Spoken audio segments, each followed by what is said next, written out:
Ready? All right, if you would turn to 1 Samuel chapter 22. We're still in our series titled Israel Wants a King, and Saul is still in command so far in Israel. David is on the run. Saul is not just threatened to kill him, he's trying to kill him. And he's out to get anybody that helps David. And we're going to see that tonight.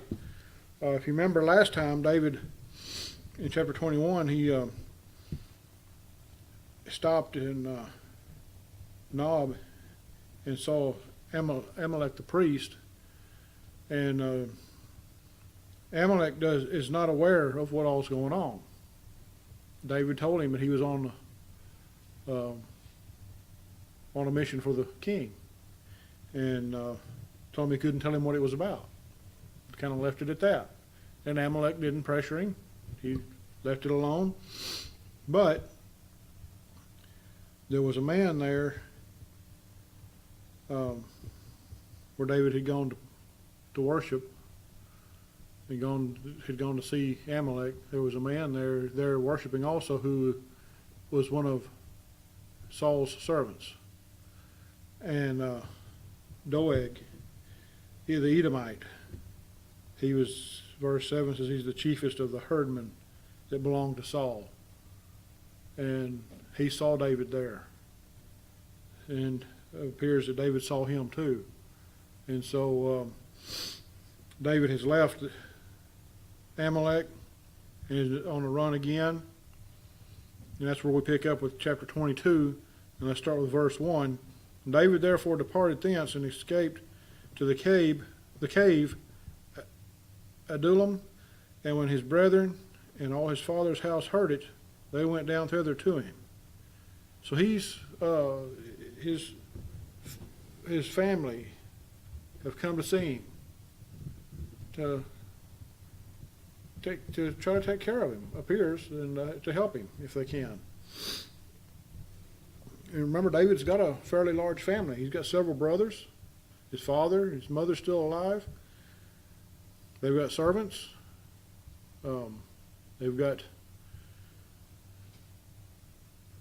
others that are of the family or friends. And if you remember, I mentioned this before, during this time that David's running, there are those who try to help him. And if you read through the book of Psalms and some in the Chronicles, also you see, I believe it's in First Chronicles, you see there are those who try to help David and give him a place to rest for a time. When he comes and is hiding out like in this cave here, there are those that know he's there and they don't tell on him. They don't tell Saul's men that he's there. Those type of things. Verse 2.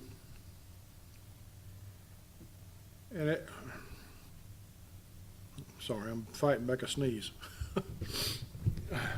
Verse 2, and everyone that was in distress, and everyone that was in debt, and everyone that was discontented, gathered themselves unto him, and he became a captain over them, and there were with him about 400 men.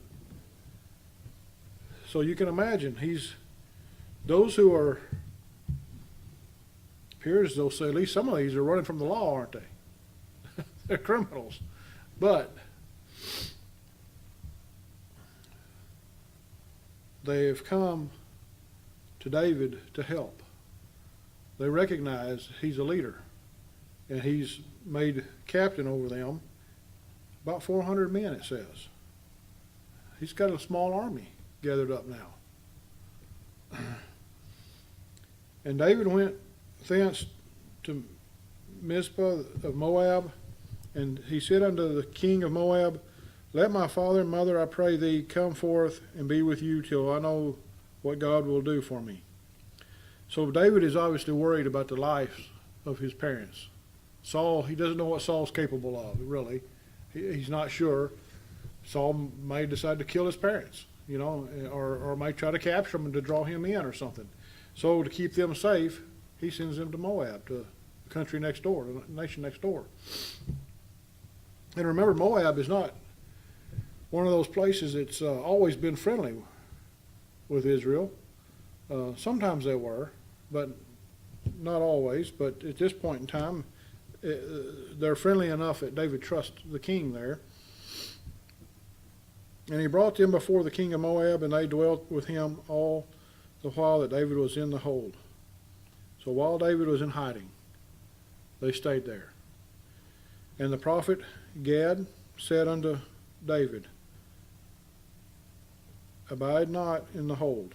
Depart and get thee into the land of Judah. Then David departed and came into the forest of Hereth. So, the prophet Gad, there's another prophet we haven't seen before. The one we'd seen before, Samuel, was a prophet and a judge, the last judge of Israel.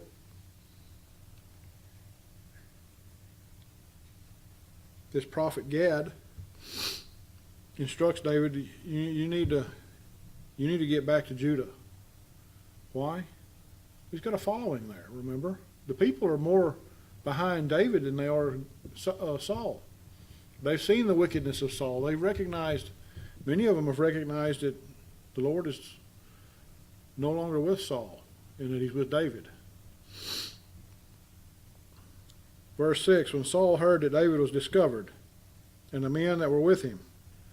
Now Saul abode in Gibeah under a tree in Ramah, having his spear in his hand, and all his servants were standing about him.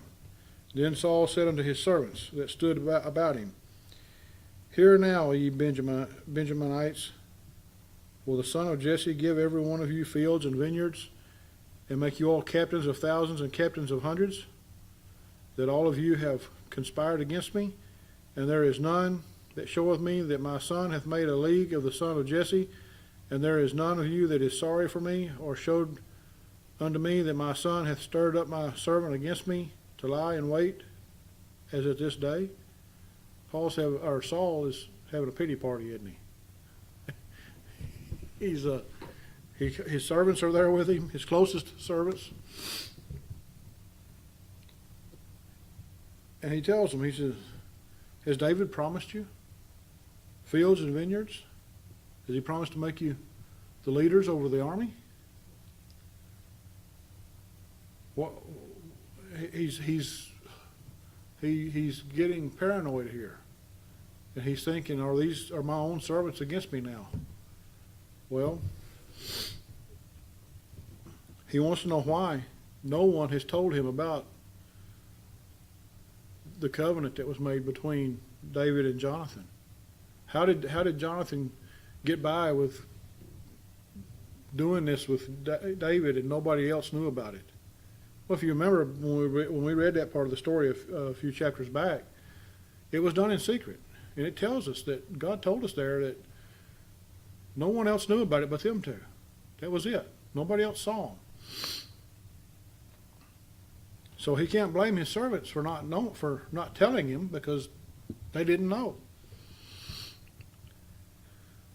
And he thinks David is lying in wait to kill him. Well, that's not what appears to be going on, does it? Remember, David has been a faithful servant to Saul.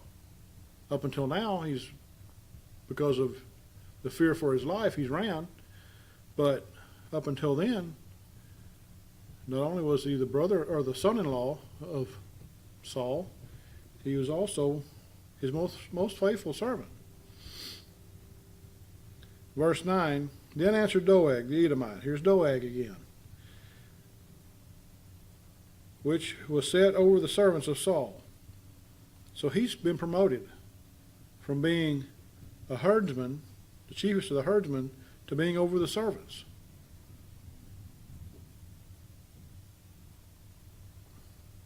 And said, I saw the son of Jesse coming to Nob, to Amalek, the son of Ahitub. So Doeg spills it, doesn't he? he tells Saul, I saw him. I know where he was. And I know who he was with. He was with Amalek the priest.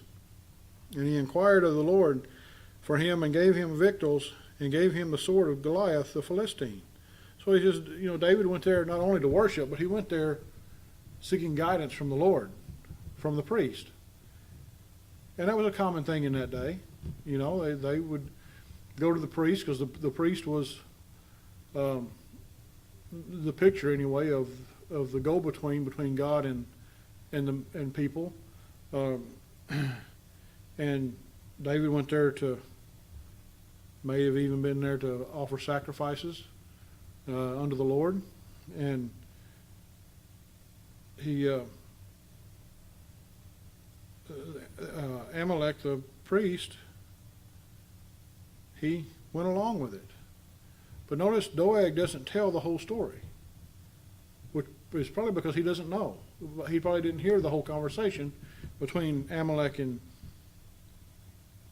David.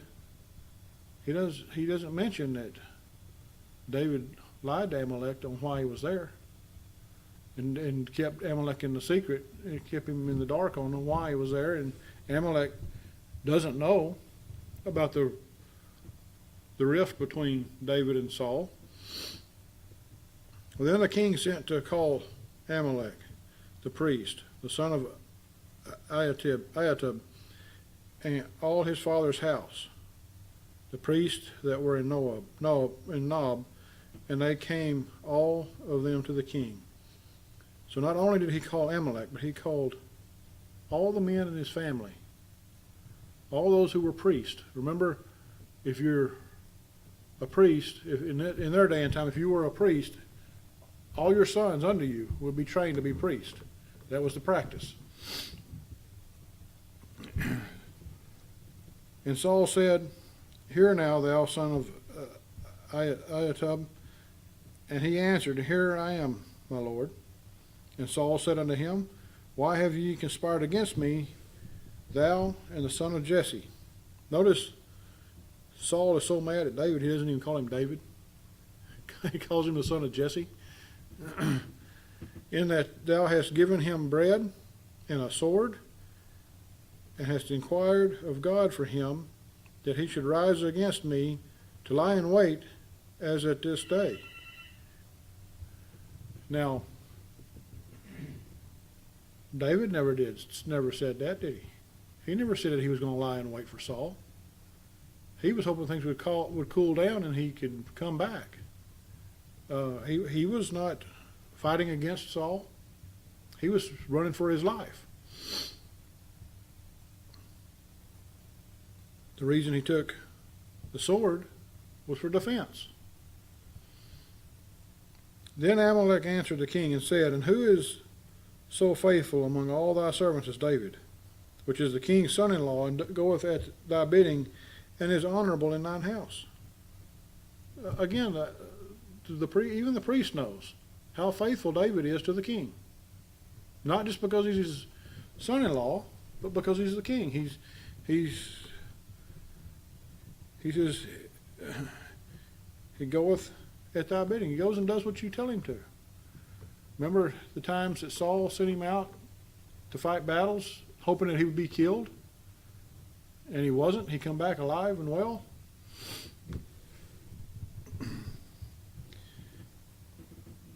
Did I then begin to inquire of God for him? Be it far from me. Let not the king impute anything unto his servant, nor to all the house of my father. For thy servant knew nothing of all this, less or more. So Amalek tells Saul, I don't know what you're talking about. Me and David never talked about that. That's all there is to it. And the king said, Thou shalt surely die, Amalek, thou and all thy father's house. So Saul pronounces the death penalty on Amalek and all his father's house. That's all, not just the men in the family, but that's everybody, men, women, and children. Saul doesn't even listen. He doesn't pay attention. He does. And here's a man who's the priest. What reason would the priest have to lie to the king? Saul, again, has become so paranoid with what's going on. And again, I believe it goes back to that evil spirit that the Lord put on him. That evil spirit is keeping him stirred up. And now, so much so, he's willing to kill the priest and all his family. And the king said unto the footmen that stood about him, Turn and slay the priest of the Lord, because their hand also is with David, and because they knew when he fled and did not show it to me. Well, again, why would they show it to him? They didn't know there was a problem. Saul he didn't make a proclamation to the whole nation. But the servants of the king would not put forth their hand to fall upon the priests of the Lord. So his servants acted wisely. They knew better than to kill the priest. Why would you do that? You know? But in the next verse we see Doeg again. And the king said to Doeg, Turn thou and fall upon the priest. And Doeg the Edomite turned, and he fell upon the priest, and slew on that day 75 persons that did wear a linen ephod. So all the priests, all the male priests, he killed. And it appears here it says Doeg. It never mentions his Doeg and his troops or his servants. Doeg slew them all. Now this goes back to, I think, because Doeg, the Edomite, is the key here. He doesn't care. He's not of the nation of Israel. He may be a citizen because he lives there, but he's not an Israelite. He's not of the bloodline. So he doesn't care about the priest. And Nob, the city of the priest, smote he with the edge of the sword, both men and women, children and sucklings and oxen and asses and sheep with the edge of the sword. So he killed everybody and all the animals. Just like Saul said back in verse 16, he told, Thou shalt surely die, Amalek, thou and all thy father's house. Everybody and everything that they owned was slaughtered. And one of the sons of Amalek, the son of Ahitub, named Abiathar, escaped and fled after David. And Abiathar showed David that Saul had slain the Lord's priest. And David said unto Abiathar, I knew it that day, when Doeg the Edomite was there, that he would surely tell Saul, I have occasioned the death of all the persons of thy father's house. David's taking the blame now. And remember Doeg, he said, I knew it that day when Doeg the Edomite was there. So he saw Doeg there worshiping, or whatever he was doing there. And David probably knew Doeg. Doeg recognized David. If he was a chief of the herdsmen, very possible that they knew each other.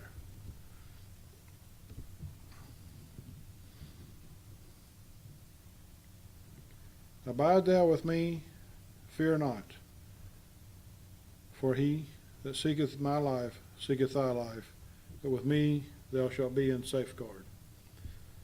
So he tells Abiathar, the son of Amalek, you stay with me and we'll keep you safe.